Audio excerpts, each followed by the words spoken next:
Arg, what's up, mateys? Bill, the Asian Pirate, and I am at the local movie theater, where today I am seeing the opening day of Dune. I'm so excited to see this movie. I saw something So let's in my see what this dreams. movie has in store for us.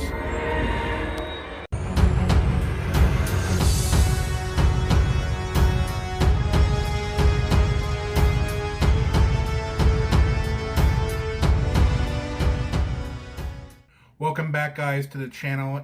Yes, so I just got out of the theater a little bit ago, and I'm home, and now I want to give you guys my reaction here. I'm going to avoid any spoilers until you guys see this movie. As many of you may or may not know, the original Dune was written by Frank Herbert. It was a series of books that he wrote. The Fremen in the book series was, in my opinion, very loosely based on the Arab nations and the Arab culture. And in 1985, they came out with a rock opera version of Dune, starring Kyle MacLachlan and Jurgen Proncho and Dean Stockwell and Patrick Stewart.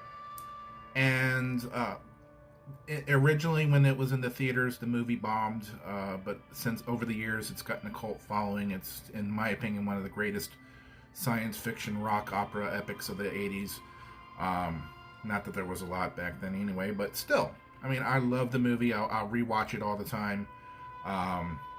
So when they announced that they were going to be doing a reboot of Dune, I was excited, a little apprehensive.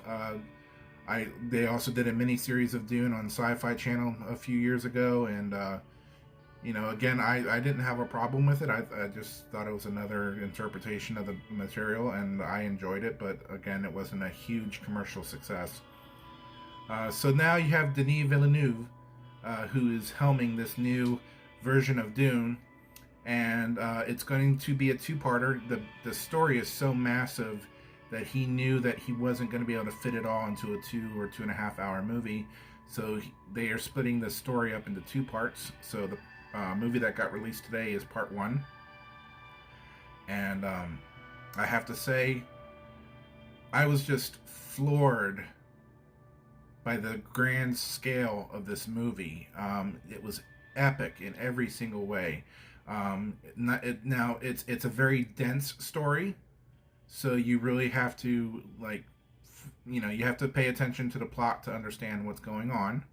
And there are some heavy plot concepts going on in this movie, but that's anytime you convert a beloved work of fiction like this to film, you got to figure out how you're going to be faithful to the original material, and I think Denis did a wonderful job of this.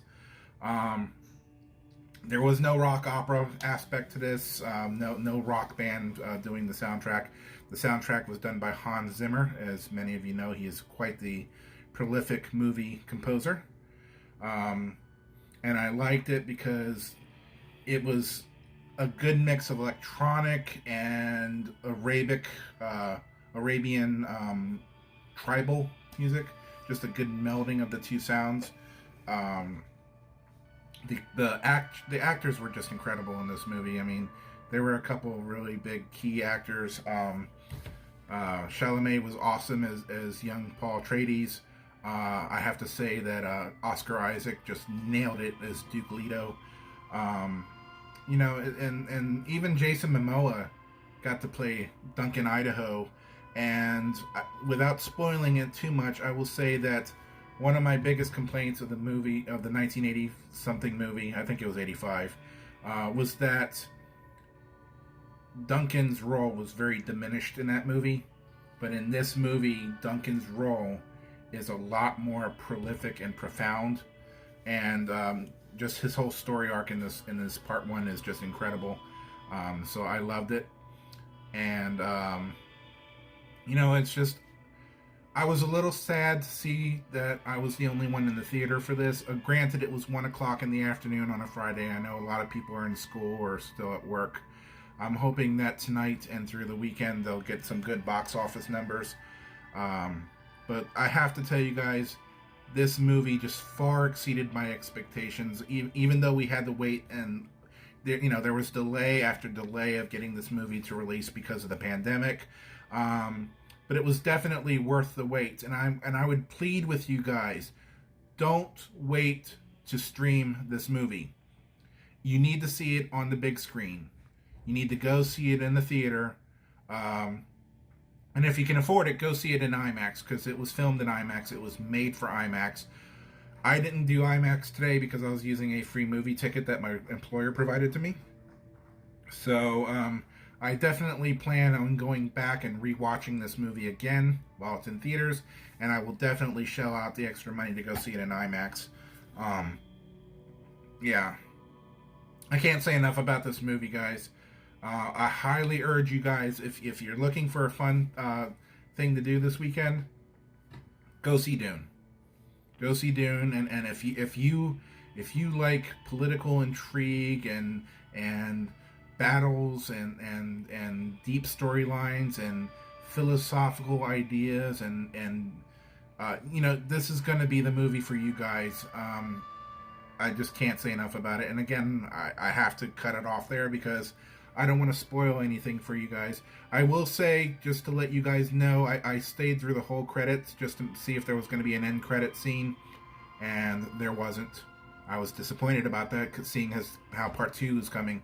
I was hoping that they would have some kind of an end credit scene to lead us into part 2 of Dune, but they didn't, so don't bother staying for the credits unless you want to read everybody's names. But just a great movie, guys. And as dense as the material was for this movie, it wasn't that I was bored at all during this movie. I didn't get fidgety. I fidgeted a little just because of the comfort level of the seats, but there was no problem with me keeping attention in this movie. I was able to follow everything, and I wasn't bored at all with the storyline. So guys, definitely go see this movie. I highly recommend it. This is Bill the Asian Pirate. Leave a comment below. Let me know if you've seen this movie and what you thought about it, guys. And I'll talk to you guys later. Next big movie to come out is going to be Ghostbusters Afterlife next month. You better believe I'm going to be going to go see that movie, guys. I'll talk to you later. Bye. And that's it for this episode of The Asian Pirate. If you haven't done so already, please subscribe to my channel. Hit the bell icon to receive future notifications, and give this video a thumbs up so others can find it as well.